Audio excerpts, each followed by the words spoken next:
In this video, I'm going to try and get through as many tips as possible about shooting with the GoPro if you're doing some snowboarding up a hill. The first thing I say is don't worry about exposure or white balance. GoPro does a fantastic job at that. So with all this is about how you shoot, how you actually video the stuff. I'm shooting at the 10 or the 960p resolution, which gives you the kind of greatest format up and down and widest angle for everything. If I have it in PAL setting, I can shoot it at 50 frames a second. So that means you've got a little bit of opportunity to do some slow motion later on if you really want to. Now, there's two ways of changing the format of the video, because you want it to be a nice widescreen like you get when you do 1080p. You can either expand it, which I've done there, or you can zoom it in like I'm doing here. Now, originally, like straight away, you might think, I can't tell the difference. Zooming in looks quite good and expanding also looks quite good. So what I've done is I'll put them side by side just now and we can have a little look at which one's better. Personally for me, I go for the expanding out to the side. So both of these are the same format, same kind of like 16 by 9. And if you look at here, I've done it a little bit slow motion and you can see the top of the hill on the expanded, but on the cropped you couldn't see the top of the hill there. So that's just a little thing I would say. If you're using the GoPro Hero 2, then go, and you want to do slow motion, then the 960p is the best. Now, if you're shooting the video footage and you want it pointing towards you, I'm not a huge, well, I've tried this out, and in the end, you've really got to figure out where you're going to be holding the camera. Here, ends up I'm just kind of like looking up my nose. You don't really get to see the kind of coolness of where I'm riding, or you don't really get a sense of speed from it either. I think this is me just holding it in my hand. I've got it with a little sticky thing so that I'm holding onto the sticky thing rather than the actual camera, so you don't see my glove. The other way is if you have it in your backhand and it's facing, so it sees like the back of your head and your body, and that gives you a bit of a reference point.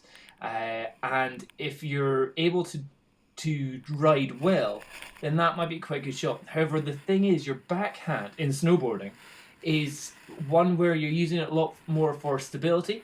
For here, like if I have a quick little fall over here, as you see, it's my backhand which I use to like push off the ground. So you've got to be very careful about that. And also, I think the backhand compared to the front hand, there's more vibration going on there. You have less control, and also you can't really look at it and check where it's actually shooting.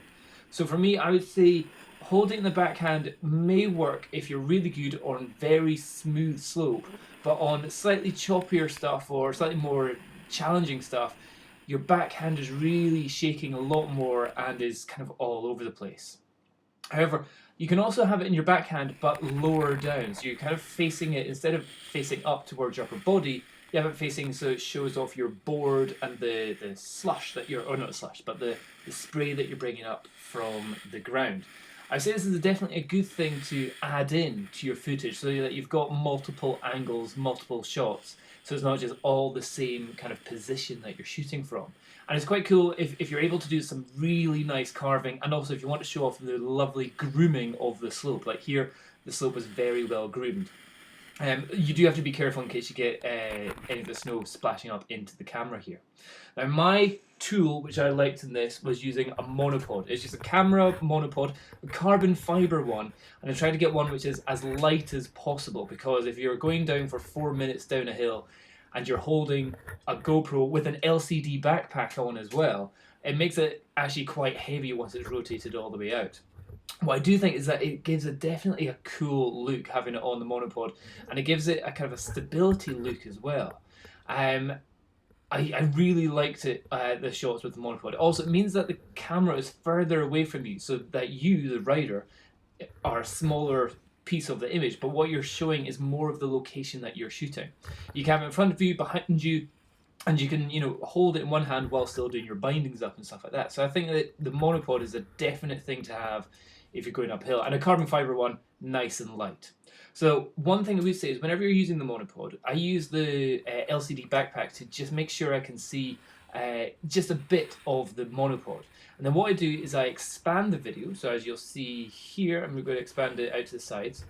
And then I'm going to expand it again down the way So both up and down, and then I'll just move the video down a little bit. So that way you can't see any of the monopod, you just see the front of my hand.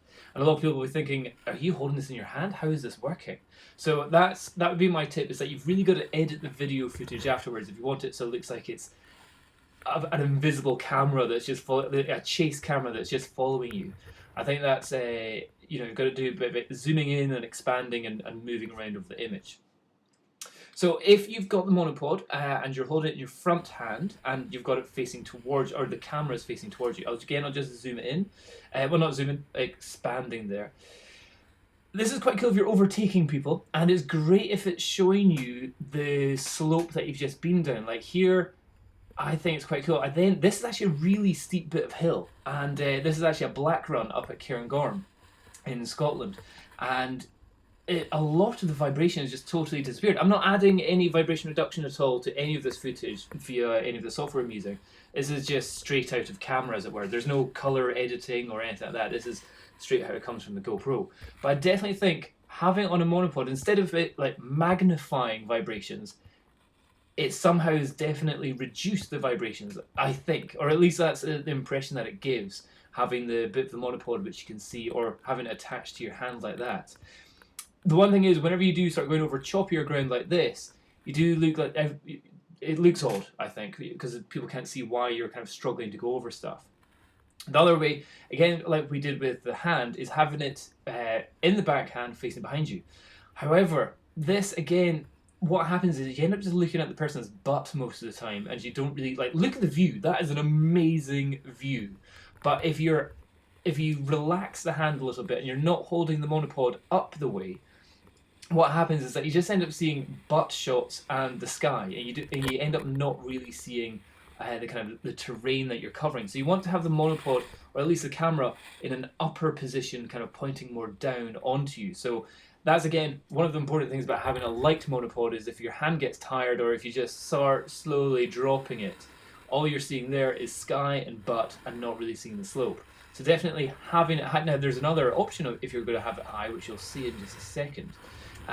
But for me, again, you probably do get a sense of speed, but if you don't get to see your feet moving around and you're just seeing the sky moving around, it's not a great angle to shoot from. From the front, much better. And you don't need to kind of keep looking at it, see if you've hit any snow with it. So this is in the backhand, and it's facing the board, so I've got it upside down. And that way, so I've just had to kind of rotate the camera a bit and change its position on the monopod. You get a little tripod connector bit for a GoPro, which I think costs about £7.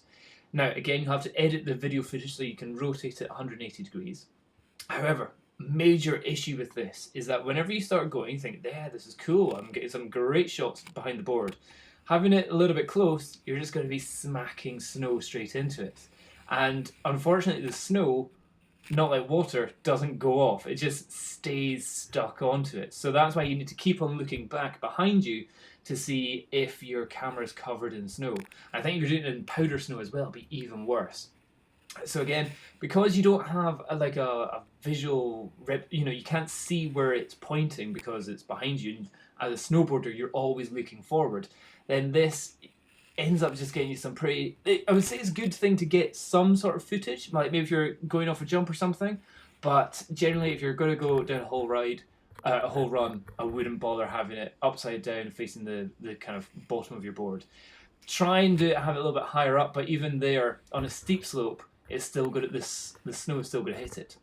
The great thing about it though, is that just with a simple wipe of a glove, the snow comes off and the camera is pretty much absolutely sorted to go and keep videoing again. So you don't need to be worried, like if you're using a digital camera, you're like, oh no, there's water or something on the lens. With this, there's absolutely no problem with that at all, and you can just start filming straight away, just a quick wipe with the glove.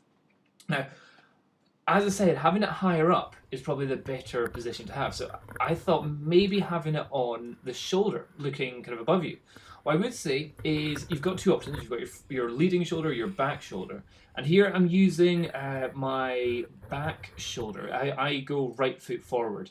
And unfortunately, it really doesn't show you the steepness of this. This is a black run at Cairngorm. This is a route called the West Wall.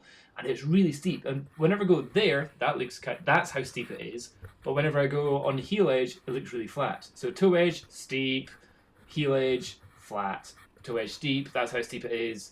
Heel edge flat, looks really flat, boring. So that's one thing, is that you've got to go down some pretty gnarly mountains to make it look anything as cool as what it actually is whenever you're doing it.